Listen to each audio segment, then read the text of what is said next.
Bienvenue aux Femmes rayonnantes entrepreneurs podcast où tu trouves des épisodes de 15 minutes ou moins avec des conseils, des astuces, des réflexions sur la prestation de services en ligne, l'entrepreneuriat digital, le leadership et des actions à mettre en place pour développer ton entreprise digitale.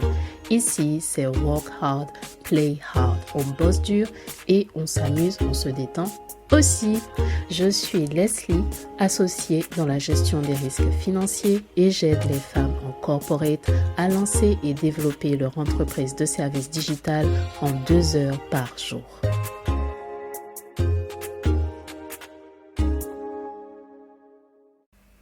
Hello rayonnante.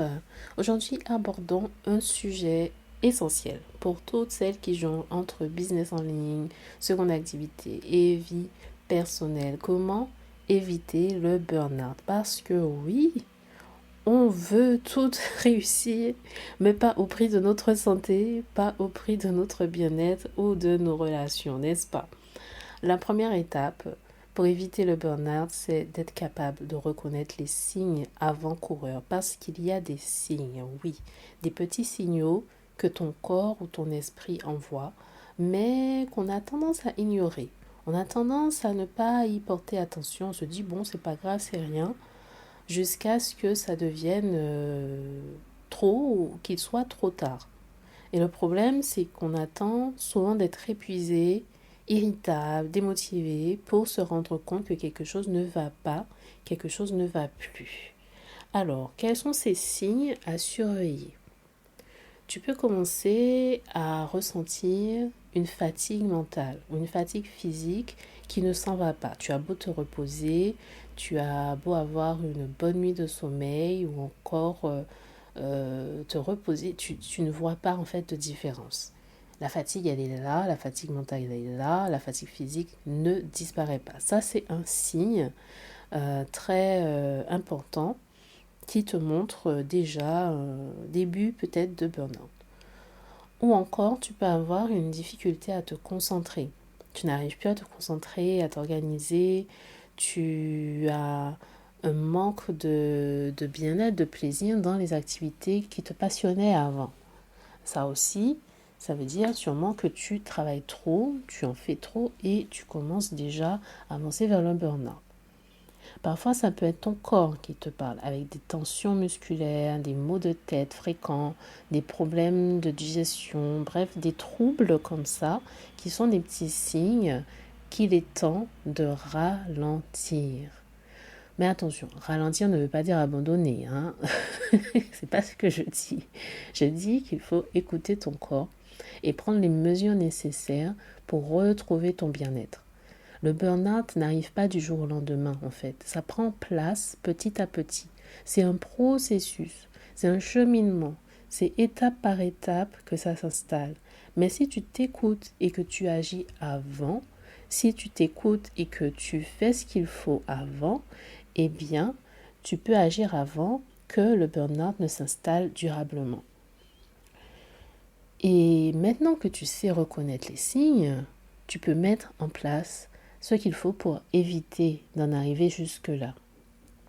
Quand tu gères un business, surtout un side business, à côté d'une activité, la frontière entre le travail et la vie personnelle peut devenir très floue. Si tu as tendance à te laisser happer par ton travail, à en faire ta priorité, à t'investir énormément, même après les heures, je veux dire, si tu as des heures indiquées mais que tu veux en faire plus, eh bien, la frontière entre ta vie personnelle et ta vie professionnelle devient très floue.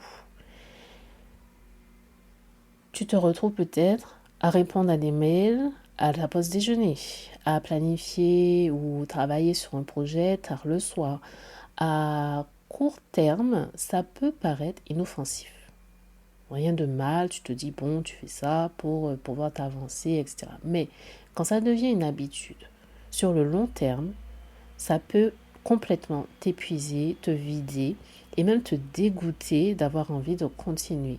Et c'est pour ça qu'il est essentiel pour toi d'établir des limites avant d'en arriver là et apprendre à déléguer ou à simplifier certaines tâches. Tout ça, c'est des façons de faire. Prendre du temps pour te reposer, prendre un peu de recul par rapport à tout ça, établir des limites, déléguer ou simplifier les tâches. Peut-être que tu n'as pas les moyens d'embaucher quelqu'un à temps plein et c'est ok. Mais tu peux peut-être déjà avoir une assistante, quelques heures. Tu peux sans doute automatiser certaines choses que tu n'es pas à le faire toi-même.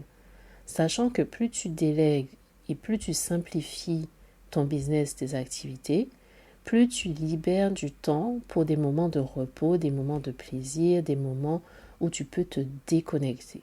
Le cerveau a besoin de ça. Ton cerveau a besoin de repos, de pause pour pouvoir rester performant et créatif. C'est une petite marche, quelques minutes de méditation, simplement un moment pour respirer, la lecture, faire quelque chose, un loisir, ou t'étirer, simplement t'étirer, faire une pause et ne rien faire. Ça, c'est déjà bénéfique.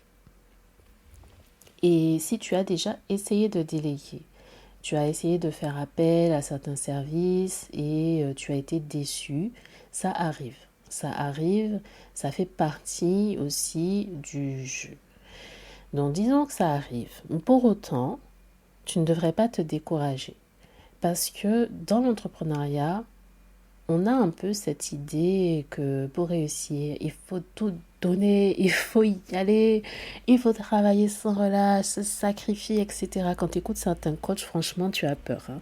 Mais laisse-moi te dire quelque chose. Laisse-moi te poser une question. Pourquoi est-ce que tu fais tout ça?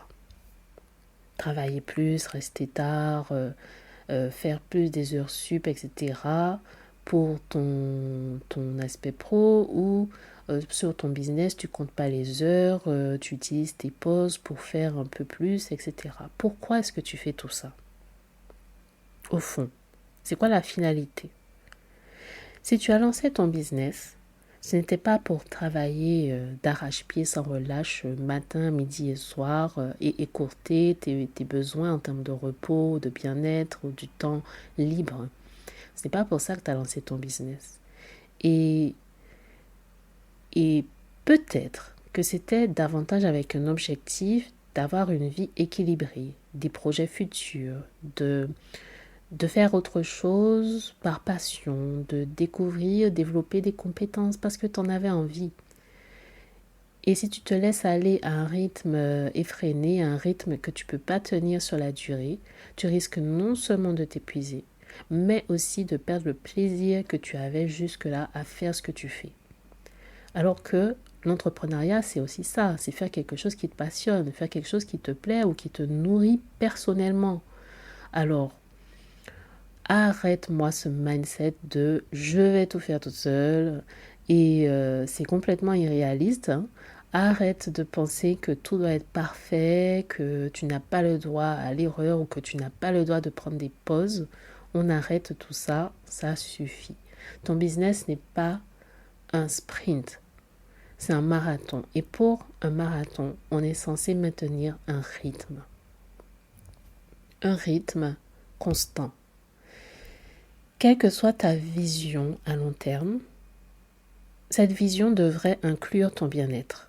Elle devrait inclure ta santé mentale, ta santé physique. Et si ce n'est pas le cas, eh bien, on arrête tout, on réfléchit, on réajuste tout ça en fait. Parce que tu n'es pas une machine.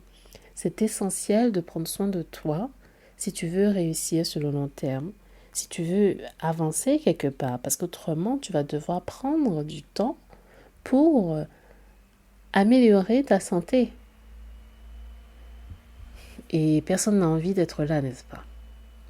Si tu sens que tu as besoin d'aide pour lancer et améliorer tes systèmes dans ton business, tu souhaites améliorer ton système de vente, n'hésite pas à réserver une session avec moi. Pour seulement 47 €, nous allons travailler ensemble sur des stratégies personnalisées pour te permettre d'atteindre tes objectifs sereinement et rapidement.